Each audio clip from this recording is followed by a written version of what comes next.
Hi friend, welcome to the Self-Sufficient Sister. I'm so excited to have you in my kitchen today. We are going to be making hamburgers with homemade hamburger buns. This recipe will make about 10 buns, but the nice thing about it is we can freeze whatever we don't use, and then those buns will just be in the freezer waiting for us to use them another time. So let's go ahead and jump right in. This recipe calls for a half cup of warm water. It also calls for 2.5 tablespoons of oil, or you could use melted butter. I'm using olive oil because that's just what I had convenient. But you can use canola, any oil of choice, vegetable, whatever you want, whatever you have. So again, 2.5 tablespoons. Then we need 2 tablespoons of sugar.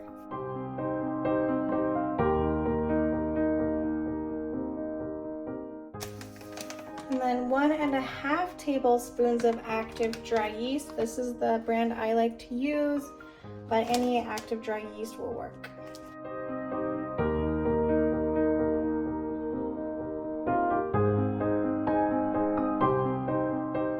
We are just going to mix it up a little bit.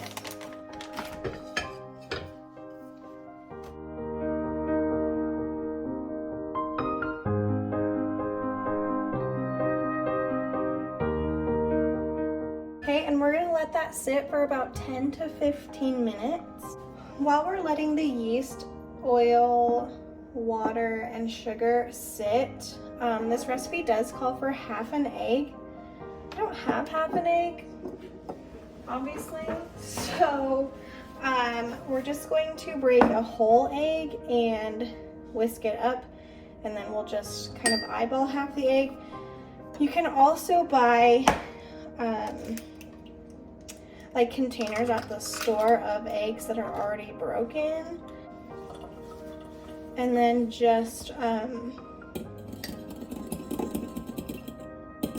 pour out as much as they say on the package. That will cost a little bit more than just getting regular eggs, but might be a little easier. So I'm just whisking this.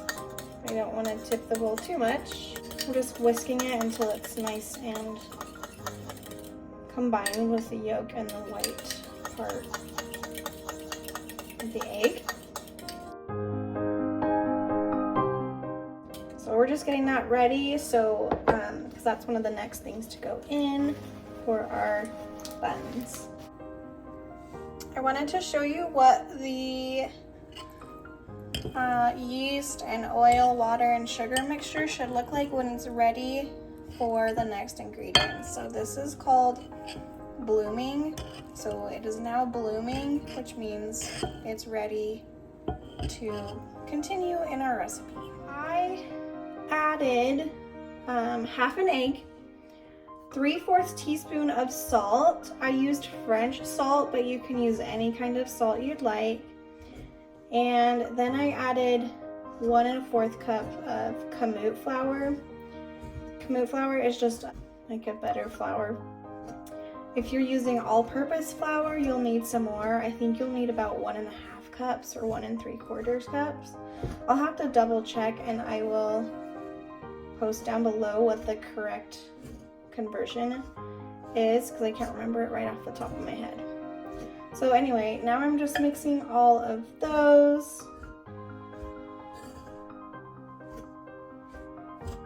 And then I'm gonna need to go get some more flour to put on my mat here, because we're going to need to do some kneading. Okay, I did wash my hands.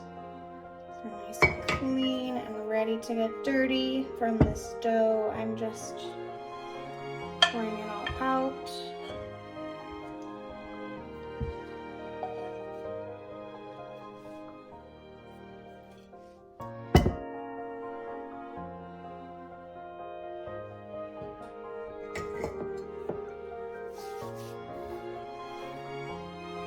And I hope that this recipe turns out, because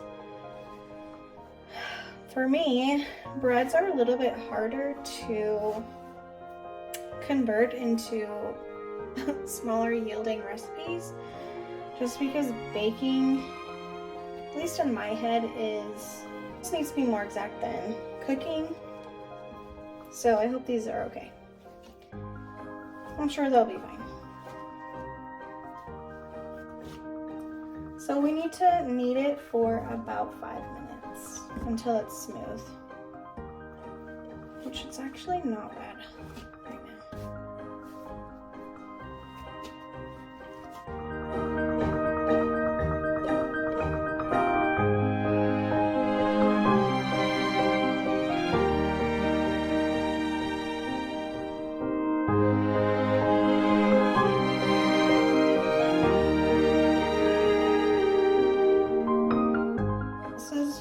Good. You can see how smooth it is. It's really come together nicely. All right, so now we need to set the oven to 425 degrees. I just got a baking sheet and put some parchment paper on it so I don't have to worry about spraying the pan. Okay, now this is the fun part. We're going to roll the dough out to about a ½ inch thick. So I'm gonna put some more flour on my surface.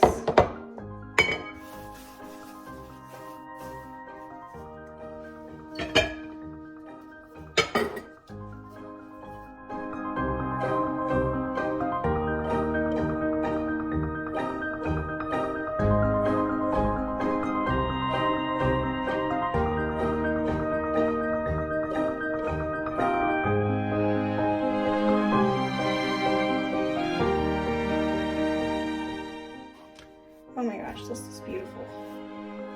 Look at that, guys. Okay, almost good. Well, it's actually thinner than it needs to be. Okay.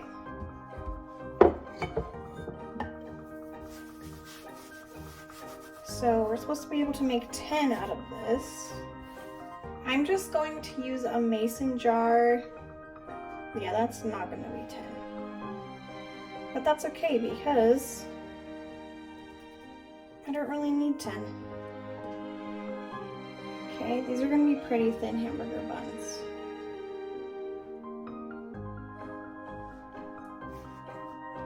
I did roll them a little too thin.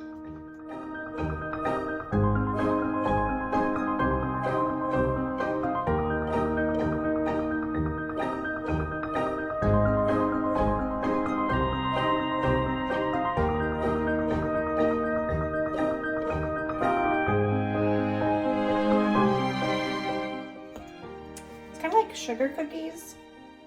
If you've ever made sugar cookies, probably the funnest part of sugar cookies is cutting them out. Aside from eating them, of course. Okay, this next round I'm gonna make them a little thicker because that's probably what I need to do. That was too thin.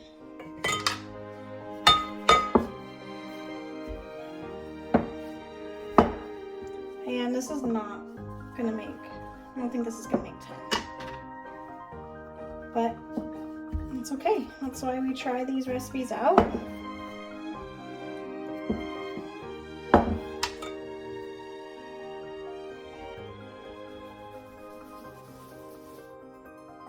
So I'm at about 6 buns, I think.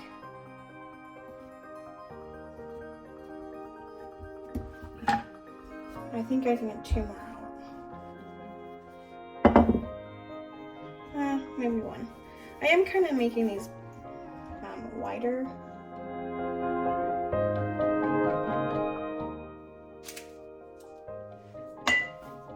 Alright, I'll just make a teeny tiny bitty roll.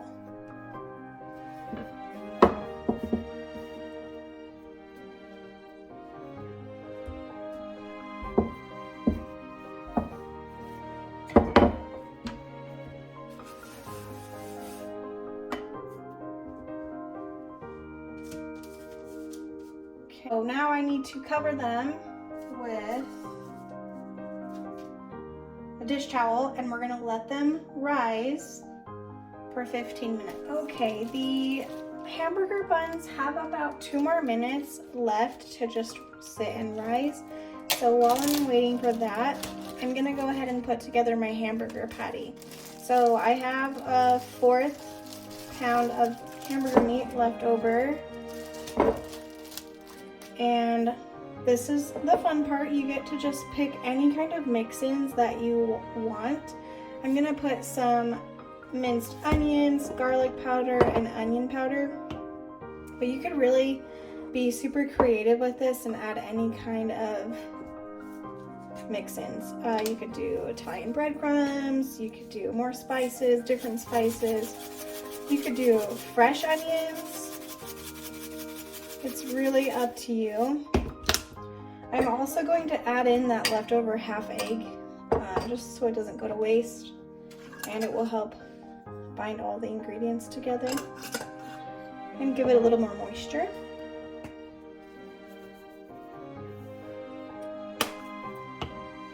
Oops.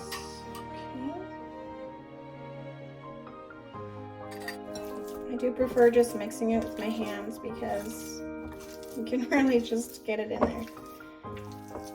Just make sure you wash your hands really well before and really well after.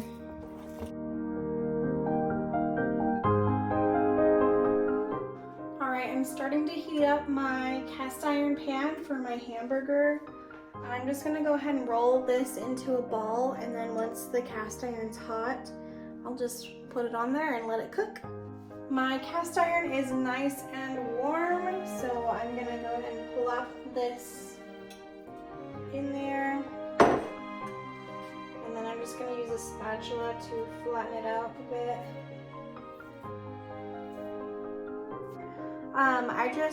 I started them on the top rack for 5 minutes, and then they needed another 5 minutes on the bottom rack. I definitely rolled my hamburger buns way too thin, probably because I was talking to you guys and I get distracted. So make sure they're a 1/2 inch thick, because mine are looking more like English muffins. Like, you know, they're pretty thin, but they'll still taste good. Just make sure you're watching the thickness of it. You can see my cute little buns over there. They are definitely thinner than they should be. They kind of look like pita pockets, but that's okay because pita pocket burgers are definitely a thing. So while my burger is still cooking, I'm gonna make some burger sauce that I like. So it's pretty easy, just some mayo, ketchup, and then plenty of onion powder. You could also do garlic powder if you're not a huge onion person. And then I also have my cheese ready to go on when I flip the burger. I don't need a ton because I'm just making one burger. So we want to do equal parts mayo and ketchup.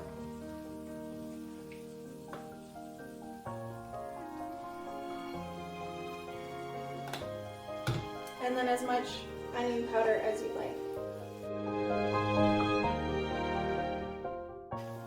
Okay, and then we're just mixing that up till it looks like fry sauce. If you know what fry sauce is, it's the best stuff ever. So this is really just a fry sauce for my burger.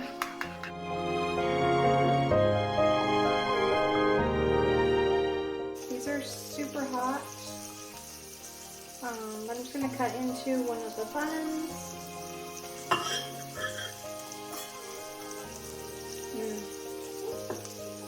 They look super yummy. This one was one of the thicker ones I made, so it's definitely looking really good.